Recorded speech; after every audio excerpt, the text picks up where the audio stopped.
So I have a cup of coffee in hand. That usually means that there is a coffee chat on the horizon. I have my mom mug here today, and we are talking about mom life, but we're not talking about kid mom life. Today, we're talking about being a dog mom.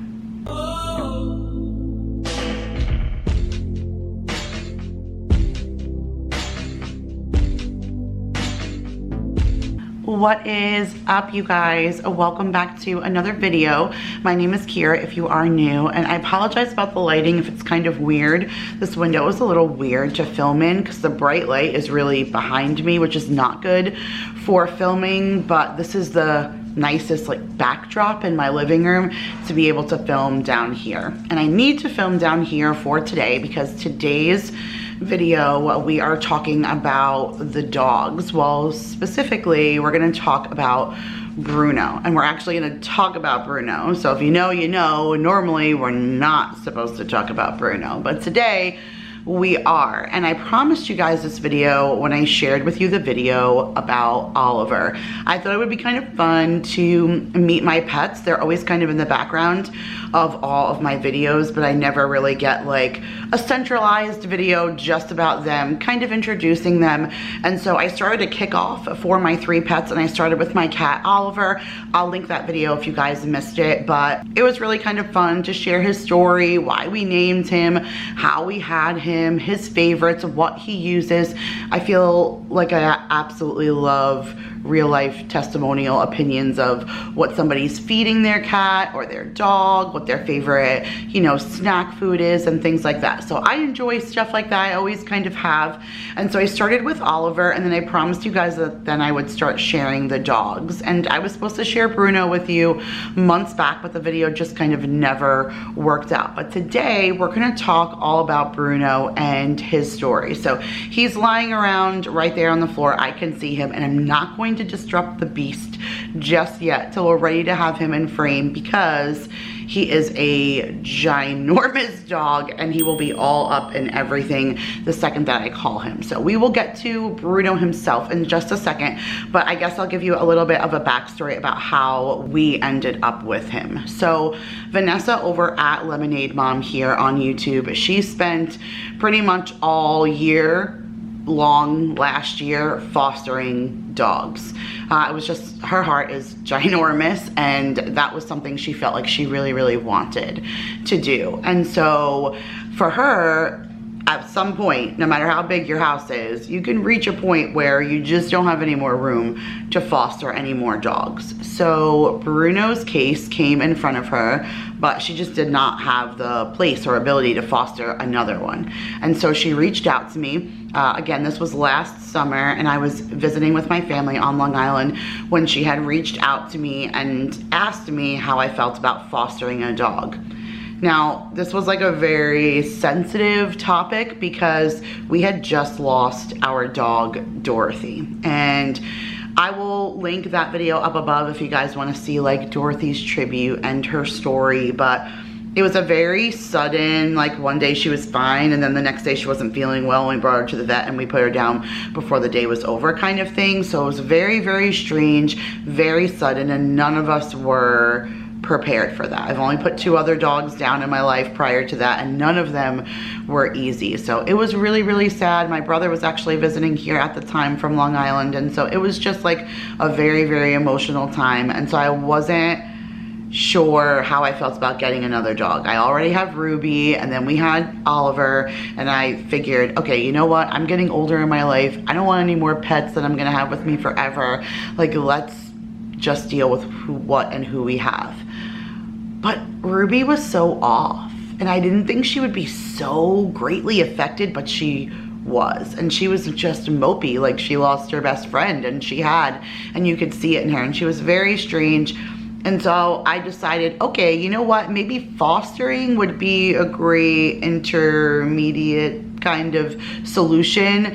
I could cure Ruby's need for company, and then we could help out in a way, but it wouldn't be a permanent situation. So when she reached out to me, she sent me a picture of him and she's like, hey, you know, what do you think? Would you be able to foster this dog? And he was a black lab. Well, that's what, you know, they told her, or what she assumed by looking at the picture. And Daryl had a black lab growing up, and that was like the pet that he talks about, you know, the one that really struck home. And Brandy was like a huge part of his life, and he always said if we got another dog, he really wanted a black lab. So this kind of seemed fate-ish, and so I called him, I sent him the picture, I said, hey babe, what do you think? V says there's a dog that needs to be fostered. Like, if we don't foster him today, they're gonna put him down like at noon today. And Daryl said, well, we can't have him die. Like, let's take him. And so we, I couldn't grab him just yet. Like I said, I was visiting with my family on Long Island. So V went and got him for me, and she held him for a couple of days because I was just a few days out from coming home. And then as soon as I got here, the very day I got here, she brought him to me. And so the beast is actually right here right now, and he may have some lab in him, but he's definitely not a full black lab. I'm thinking about doing one of those tests where you do the DNA test on them, because my vet definitely believes that there's Great Dane in him. His paws are ginormous. I don't even know if he's fully grown into them. He's a little over a year right now. He's 14 and a half months. So I don't know if he's going to stop growing. I still think he needs to grow into his paws just a little bit more. But after him spending some time with the family, he integrated really, really fast. He annoys Oliver. They bug each other. He will go and sniff and annoy him, and that doesn't like Oliver, so he'll kind of hiss or swat at him. But they've never gotten into like a brawl or a fight. Neither one of them have ever hurt each other. Oliver is literally sitting right here, like 1 foot from me this way, and Bruno is sitting right here. So they're comfortable being literally side by side with one another. I have a picture from last week of, I believe I don't know if Oliver's laying down and Bruno's lying next to him, or if Oliver's on the windowsill and Bruno's right there. I don't know. I have a picture of them by the window, and they're really, really close.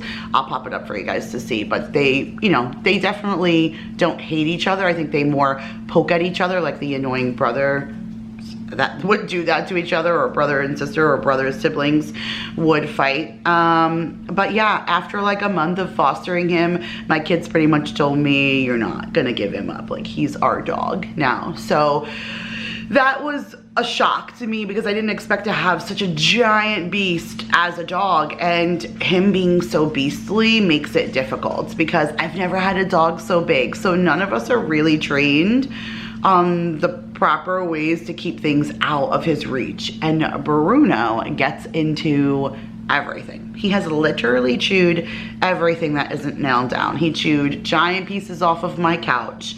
We did just change the blinds, but that was Ruby, and she doesn't normally chew, but we have stray cats in the neighborhood, and they come sit in front of my window and torment my dogs. So Ruby did end up chewing the blinds. We did just change those out, but no matter how many rubbery toys that I get, I do like the ones from Costco or Sam's. They have like the Nyla bones, or the ones that are just like the ones that you would get from Bark Box or something, like the really heavy duty ones. I do like those. I could see them scattered around as I look around. They're always kind of all over the floor and stuff, and the dogs do chew on them. But if Bruno has an option, he will grab any kind of food that is not nailed down. So if it's on a countertop, if you're defrosting meat for dinner, if you left your dinner plate, or if we cooked dinner, we put it on the stove and we step out away just to use the restroom, it's gone. Legit gone. And he's so tall that his head sits at my countertop.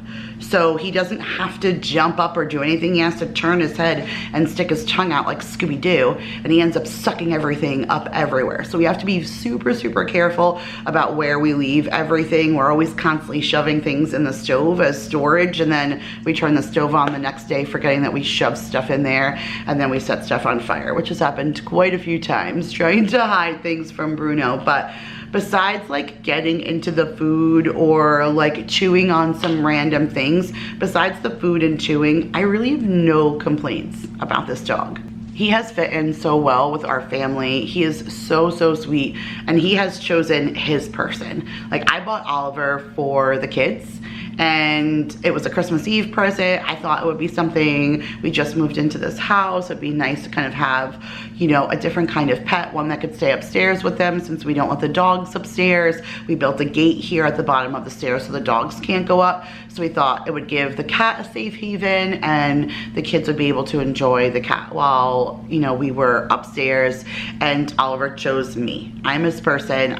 He's literally sitting right here because he's stalking me with his eyeballs, because the second I get up, he needs to know that he can go walk behind me. He is definitely my cat, even though I bought him for the dogs. Jeez, I did not buy the cat for the dogs. We adopted the cat because of the kids. But Bruno, although he loves us all, he has chosen his person, and his person is Maya. He just adores her. And if anybody, if Mason like pokes her, pushes her, anything, he is right there barking and growling. He protects her like you would not believe. Not to the point where I think he's going to hurt anybody, but I definitely feel like he would defend her in any which way that he could. Come here. I don't normally call you up here, but come here. You want to come say hi? Come on. Step up. Come here, bud. Come here. Come here, bud. Oh, give me your big legs. You want to say hello to friends? Can you say hello to friends? Huh? Can you say hello to friends?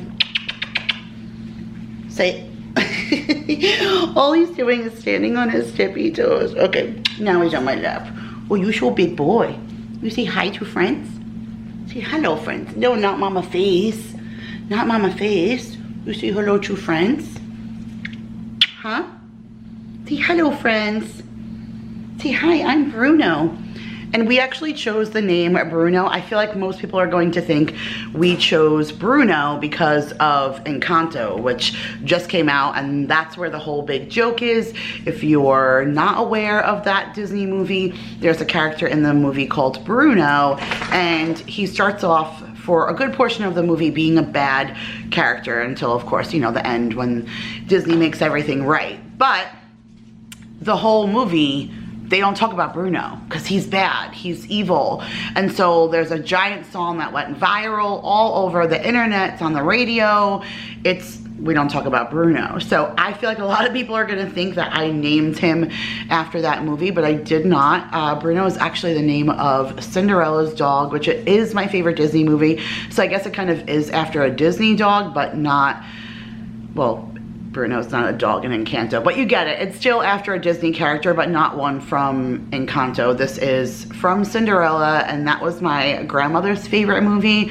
It's definitely one of my favorite memories of her from a child. I would go and sleep over at her house, and she had an old VCR, and we had the Cinderella tape on VHS, and we would watch it over and over again whenever I came to stay. That, and the little girl who played Shirley Temple was also in a movie called Heidi, and we used to watch those. Those were the two like VHS movies that we played over and over again. Like when she passed away, those were passed down to me because they were bought so that she could watch them with me. So I've always just had a really like soft space in my heart for Cinderella, and when we were trying to find a name for Bruno, he was so lanky because his legs were so long and he hadn't grown into them yet. So he was like fumbling over himself. So we were thinking like Goofy or something like that, but he was smarter than that. Like Bruno is incredibly smart. I'll pop a little picture up right here of when Bruno figured out how to use the ice maker.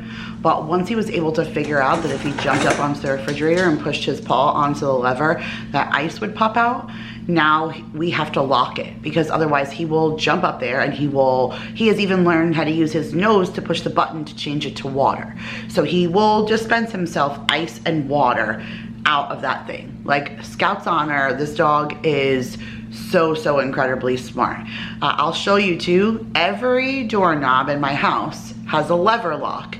You know, the flat bar kind of doorknob, not a round knob. Well, we had to change the one at the back door because he figured out, hey, That's the dog. The cat is hiding underneath the desk and the dog is barking because he wants him to come out and play. Bruno, leave Oliver alone. Come here. Come here. Come here, beast. I know, Pony. Leave Oliver alone. Yeah, you're just a kitty. He doesn't want to play. You're too big. You can play with him. No, you can't. So now all the doors have to be locked at all times. We have to have the front door dead bolted. Otherwise, he figured out how to open that door with his nose and pull it forward. So he keeps letting himself, and Bruno, stop, you're knocking the camera over, beast. He keeps letting himself and Ruby out the front door. If I go into the garage and I shut the sliding door to the laundry room behind me, it's just the barn door on the rail. So he can use his nose and he moves the barn door over and he comes out and he lets himself into the garage.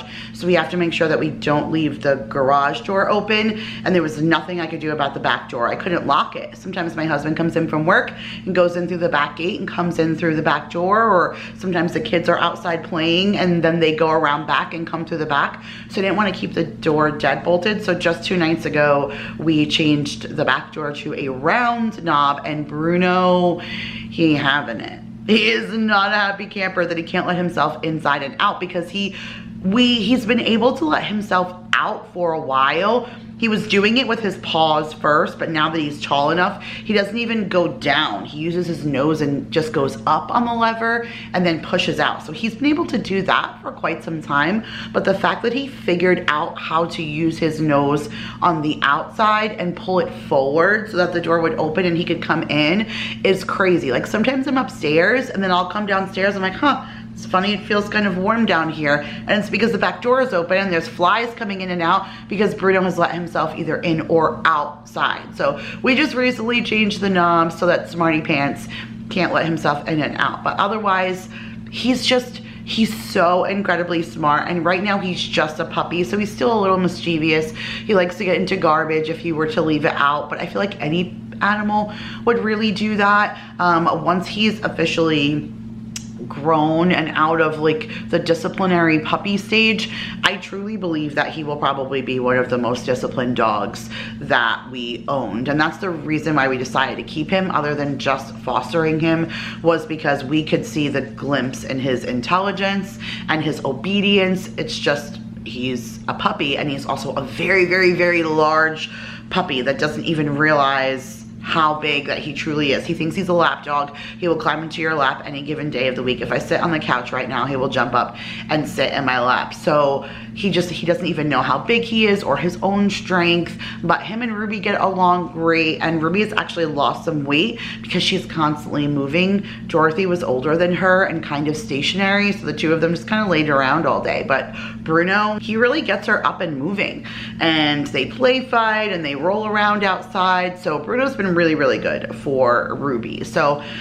now that I pretty much gave you his backstory and how his name came about, I'm gonna share with you a little bit of his favorites. We were using this one dog food since puppy from Chewy. I do use Chewy.com for a lot of things. I find that I've done a lot of comparable price shopping, and they are the most reasonable. And as long as you order over $49, your shipping is free. And dog food and stuff, and cat food and cat canned food and all that stuff, it's heavy. Cat litter, everything. So I make sure that I always order over $50 worth of stuff, and then they just ship everything. I feel like I get my value just in shipping alone. Comes to my door. I don't have to worry about lugging it or anything, and I have such a wide variety.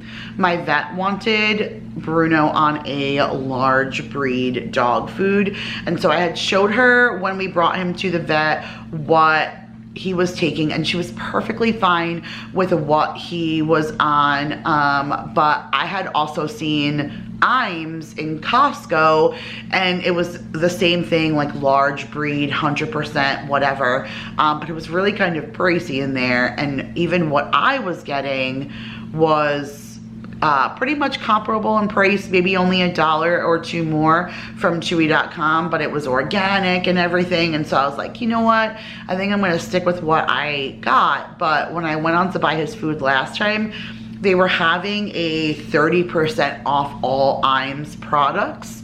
And so I ended up getting the food that I saw in Costco for like $10 or $15 cheaper for the same size bag on Chewy because it was on sale. So I got this one just recently so that we can try it out with him. And I find that it's so good that Ruby keeps trying to steal it because she wants his. So I'm thinking that this one is probably better than what we had, but I obviously can't ask him, and he has an insatiable appetite, as I mentioned, so he eats both of his meals every day with no problem. He gets a cup of dry food in the morning, and then at night he gets 3/4 of a cup of dry food and then a half a cup of the food that I make here at home. So I usually do chicken, rice, pumpkin, coconut oil, and some kind of vegetable, and I mix that all together. I even have an Instagram reel that I've done of exactly how that I do it. But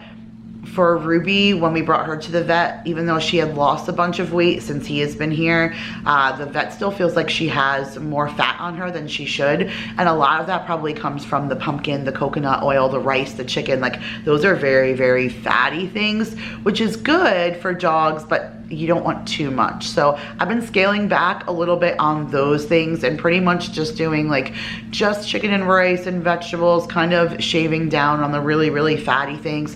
If we have something for dinner like grilled chicken or a lean meat and there's leftovers that we don't eat, I'll freeze it for the dogs to mix into their food. This way they're still just getting like lean meats and good calories and fats and good veggies and stuff. My dogs do like blueberries, so like I'll mix some of the blueberries into their food or whatever. It's good antioxidants for them, but that's pretty much all that they eat. And as far as snacks wise, either one of my dogs are not particular, but again, I get a lot of my snacks reasonably priced from Chewy. Sometimes that helps me. I'll buy a bag of dog food and something else that I need and then throw in a couple of bags of snacks, and it puts me over that $49 so that I can turn around and get my thing for free. And then besides like eating and stuff, like I said, he's incredibly thirsty, so he's always helping himself to ice and water. And then as far as bathing them, this has been like a real challenge for me because our backyard is pretty much a dirt pit. It's impossible to grow grass back there. We've tried. We had more grass when we moved in than we have now, but that's because between our children and our dogs, they just trample everything back there. And I've tried with seed and water and stuff, but you really have to stay off the grass in order to grow it. And I don't have any way to keep anybody off my grass. We have a trampoline back there now, a pool, a shed that we access, and the rest of the space in between those things the animals are running in. So I really don't get a chance to grow grass, and so I feel like it's the desert back there. All the sand and stuff that we put down, my house is dusty everywhere. I'm so glad that we just like switched to curtains and not blinds, because the blinds down here would be atrocious. The ones in the kitchen, I can't even with you guys. Like, that's gonna be a project I share with you really soon, like deep cleaning and stuff, doing like windows and all of that, because it's really dusty in there because there's no grass to absorb anything. All the dirt is just coming in on my kids, my dogs, and it's being transferred into my house, and it's really annoying. Which also makes bathing them really hard because I can't bathe them outside, because then they literally are in more contact with dirt than they had on them between where I would bathe them to them coming back inside the house. You don't want them to dry in the house, but they can't lay outside or they'll be filthy. And so I've been using these high CC grooming gloves. They sponsored my last video for Oliver. This is not a sponsored video, but I literally love them. Like, when they reached out and asked if I would sponsor the last one, when I did the Meet Oliver, I said sure, because I thought these things were kind of interesting, and then I fell in love with them. This is a brand new box that I just ordered because I went through the whole box that they sent me, because these are very convenient and easy for the dogs to use, because they're coming in full of dirt, and then they come in and then they hop on my couch. I'm sitting here across from the couch right now, and I'm looking at Bruno, who's sitting on my couch. So that's just where they go and where they resonate to. And now this couch is filthy, and we're looking into getting another one, but I'm probably gonna get something like, I don't know, I don't wanna get leather because their nails will ruin it, but I wanna get something more like microfiber-ish, I guess, so it's easier to wipe off. These have the covers that come off that you can wash them, but it's like foam on the inside. It never goes back in the same, so I don't really wanna do that, but here's what the package looks like. You see, you can use it for cat or dogs. There's cat on this side, but then there's dog on this side. And it's like, see how it's kind of like squishy right here because it's water. And then here are gloves. So you rip open the bottom and you put the gloves on, and then you squeeze and, oh, sorry. You crack it and you squeeze it, and it squeezes down to where the gloves are, and then you take the gloves out, and the gloves are like soapy, but not soapy, but they're still wet, and you could use both sides of the gloves. So you can just go over and wipe the dogs down with them, and these gloves come out filthy when they're done, but I know how much dirt then I wiped off of them, and it's better than grabbing like a towel with soap and water and trying to bathe your dog like that. Like, I get to do that with this, and it's kind of scratchy, so the dogs enjoy. And even Oliver, when I did this in the last video, I showed you guys that I used this on the cat, which cats are even more picky, and he let me clean his face, which I'm super neurotic about because I hate when Oliver gets like the little cookies in his eyes. So he let me clean his whole face and his paws and everything, which was great. I've only done it like once or twice more on Oliver, but Bruno and the dogs, they get it a lot more often. So I'm gonna show you in a little demonstration just how that I use this in case you guys want to try them. I get it right on Amazon, and it's linked in my Amazon store, so I will share that with you. And then besides that, you guys, that is pretty much it. Like I said, he's pretty much a super lazy dog. We still crate him. I have his crate sitting right here. That's what's sitting beside me. It's one of the hugest crates that they offer, obviously, because he is a small horse. Inside of it, he has the bed that we got from, I think we got it from Costco, and a really good deal. Sometimes I'm not sure if it's ever Costco or Sam's, but visually thinking back, I'm pretty sure that it was Costco that we got this, and it fits perfectly inside of this cage, but it's so fluffy, and I think he doesn't like to sleep on fluffy, so he has eaten a hole out of the center where he sleeps like a nest, and he scooted all of the stuffing all around. So when he goes in and sleeps, he climbs in and he goes around in a circle in that little hole that he made himself, and then that's where he sleeps with the comfort of the stuff all around him. So I don't know, he definitely is strange like that as far as how he likes to sleep. He does like to be cozy with blankets and stuff. Like if you put blankets on him or in there, he will cuddle up with them. No, you're not jumping up here. That is probably my biggest thing. So I'll share with you guys where I'm sitting right now, but this is my window seat. It's probably one of my favorite parts of the house when we moved in here. And thanks to Vanessa, she ended up giving us an idea of turning this window seat into shoe storage. So we hollowed the whole thing out. We cut the top, we put hinges on it and door handles on it, and then I put laundry baskets on the inside, which, oh my goodness, that needs to be cleaned so bad because the dirt falls down in between the cracks and is now all over the shoes and everything in there. Like, it needs to be cleaned so bad, but the dirt falls through the cracks because the dirt falls off the dogs. So it's dirt and hair that's on here that's off of them, and all they do is jump up here because, like I said, the cats come and sit outside this window. So I went to curtains so that they couldn't eat blinds anymore, and they're still sticking their noses and stuff in here. I fluff these pillows every single day, and I wipe down the top of this with wood cleaner every single day. And as soon as they come in, they jump up and their paws are dirty, and then they jump up here on my white painted window seat, and you end up seeing paw prints everywhere. And it's, no matter what, it's just never ever clean up here, and it's super frustrating because I love the way that the pillows look on the window seat. That was one of my favorite things. Like when we first came here, that's all I could imagine was like a window seat full of big fluffy pillows that you could sit in and read in and enjoy looking out the window. And the dogs have ruined that for me because they jump up here and they lay on these, and I had big white fluffy ones. They're destroyed. They are, I bleach them on a regular, and they're destroyed because the dogs just jump on them, and it's sad because I love the look. I just love Christmas time when I have all the Christmas pillows, and I put the little elf, I have like little plush gnomes that I got from the Dollar Tree, so I put the little gnomies up here with all of the pillows. And even though we still use this, it's so easy to just lift it up. Nothing really moves. You lift it up with the pillows and stuff still on it. You sneak in and grab what you need. You lower it back and you're good to go. And so I love this. It's functional and it's cute, and I get to decorate with decor, and it's like a nice chill place to sit, and yet still the dogs destroy it on a regular. Now Oliver is sitting right here beside me, but it's only because I'm sitting here. Otherwise, the dogs literally jump up and destroy it. But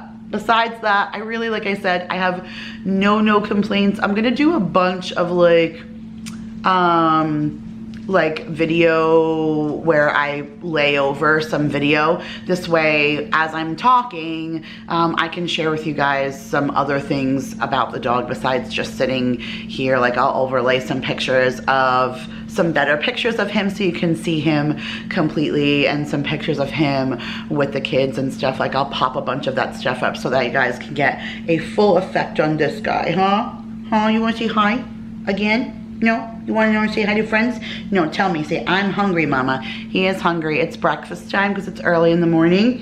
It's 9 o'clock and usually gets fed around 8, but I came down here when it was quiet and nobody was up, and I made myself some coffee and I sat down, and now everybody is up and everybody keeps coming in and out and everybody keeps disturbing the dog. So everybody's barking. The cat is awry. The kids keep coming down because they want food, and so I think it is definitely my time to go. But I hope you have enjoyed getting a chance to meet Bruno. I will share with you Ruby's story. She will be the final one that I will share with you next. So make sure to, if you look forward to these, to stay tuned for Ruby's edition of this Meet the Pets.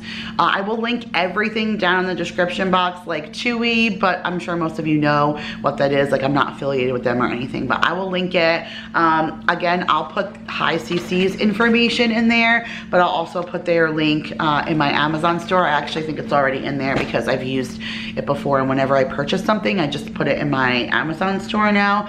And so I'll have all of that linked down below, and I might even be able to link that fostering site down below in case you live in the local San Antonio area and you're looking to foster a pet. They're always looking for extra people who are willing to do that, so I'll make sure to put their information in the description box as well. But all right, you guys, thank you so much for sitting with me and having a little coffee chat and getting a chance to meet Bruno. Make sure to give this video a huge thumbs up, subscribe if you are new, and we will see you guys in the next one. Bye, guys.